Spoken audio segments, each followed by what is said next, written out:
ভাঙড়ে এলাকা উন্নয়নের কাজে আরো গতি আনতে বিধানসভায় আলোচনা করলেন ভাঙড়ের বিধায়ক নওশাদ সিদ্দিকী।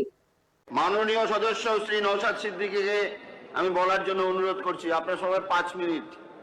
5 না 7 স্যার? না, আজকে আর দেব না, আজকে ঢুকে গেছে।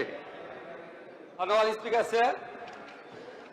বিল number 18 of 2026, the Howrah Municipal Corporation Second Amendment Bill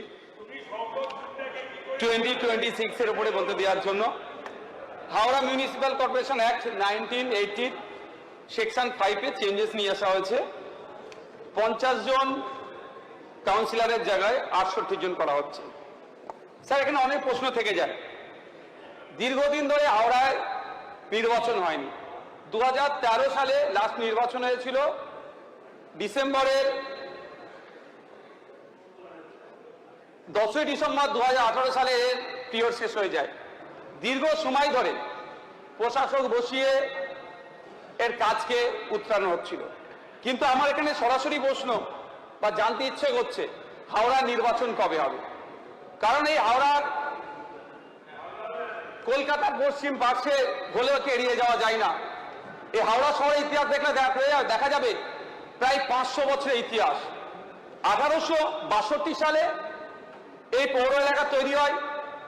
1864 সালে ডিসেম্বরের 1 তারিখে 11 জনের কমিটি নিয়ে প্রথম বোর্ড মিটিং হলেও নির্বাচনে অংশগ্রহণ করে 1884 সালে সরাসরি মানুষজন। তাই একটা সুদীর্ঘ ইতিহাস আছে। আমরা জানি হাওড়া শহরের ক্ষুদ্র মাঝারি শিল্পের জন্য একটা সময় পূর্বের শেফিল্ড বলে একে ঘোষণা করা হয়েছিল, ভারতের গ্লাসগো বলে একে আখ্যায়িত করা হয়েছিল।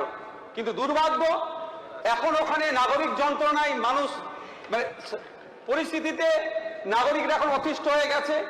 একদিকে সুয়ারেজ সিস্টেম, ড্রেনেজের অব্যবস্থা, উল্টো দিকে স্যার ওখানে যেভাবে নিকাশি না থাকার জন্য এবং বর্জ্য যে দুরবস্থায় আছে এলাকার মানুষ অতিষ্ঠ।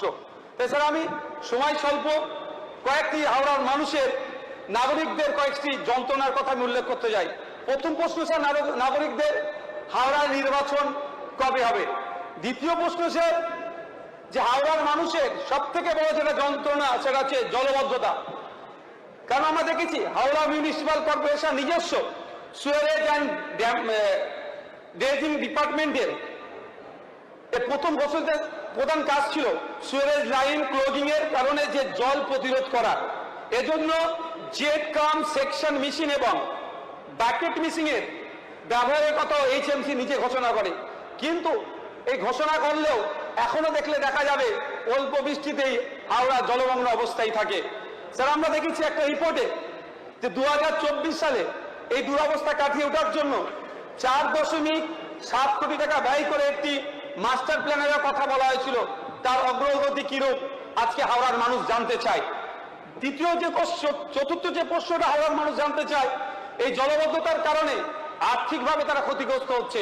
দোকান ঠিক করে খুলতে পারে না, ছোটখাটো ব্যবসায়ীরা যারা তারা দোকান খুলতে পারে না, সমস্যা হয়। এর ফলে আরবান ইকোনমিকে একটা শক হয়। তাই এই সমস্যার সমাধানের জন্য কি পদক্ষেপ নিচ্ছে মাননীয় মন্ত্রী মহাশয়, এটাও জানতে চাইছে। চতুর্থ স্যার যে প্রশ্নটা জানতে চাইছে হাওড়ার মানুষ, সব থেকে অন্যতম কঠিন যে বর্জ্য ব্যবস্থাপনার জন্য যে ব্যর্থতার প্রতীক হয়ে দাঁড়িয়েছে বেলগাছিয়া ডাম্পিং গ্রাউন্ড। আমরা জানি স্যার প্রায় 100 একর জমির ওপরে বেলগাছিয়া ডাম্পিং গ্রাউন্ড তৈরি হলো, এনক্রোচমেন্টের কারণে এখন সেটা 50 একরে এসে দাঁড়িয়েছে। ফলে এই দুরবস্থা থেকে কাটিয়ে উঠবে কিভাবে? ন্যাশনাল গ্রিন ট্রাইব্যুনাল বেলগাছিয়ার লেগেসি ওয়েস্ট নিয়ে সময়বদ্ধ পরিবেশের কথা নির্দেশ দিয়েছে। সুতরাং এই যে দুরবস্থাগুলো আছে এর থেকে কাটিয়ে ওঠা অবশ্যই দরকার। অন্যথায় শুধুমাত্র 50-এর জায়গায় 68 জন বিধায়ক দিয়ে এই সমস্যার সমাধান হবে না। কারণ নাগরিক তার জল নিকাশির সমস্যা কাকে জানাবে? নাগরিক তার পানীয় জলের সমস্যা কাকে জানাবে? নাগরিক তার রাস্তাঘাটের সমস্যা কাকে জানাবে? নাগরিক তার নির্বাচিত জনপ্রতিনিধির কাছে যতটা প্রশ্ন করতে পারবে, কোনো প্রশাসককে লাগিয়ে দিলে সেখানে অতটা করতে পারে না। তাই স্যার, প্রশাসনিক ব্যবস্থা সাময়িক সমাধান হতে পারে, দীর্ঘকালীন গণতান্ত্রিক সমাধান ব্যবস্থা কোনো মতেই প্রশাসনকে দেওয়া যায় না। তাই আমি অনুরোধ করব যে একটা অ্যাকাউন্টেবিলিটি থাকা দরকার, তার জন্য দ্রুততার সাথে হাওড়া মিউনিসিপ্যাল কর্পোরেশনের নির্বাচন করা হোক।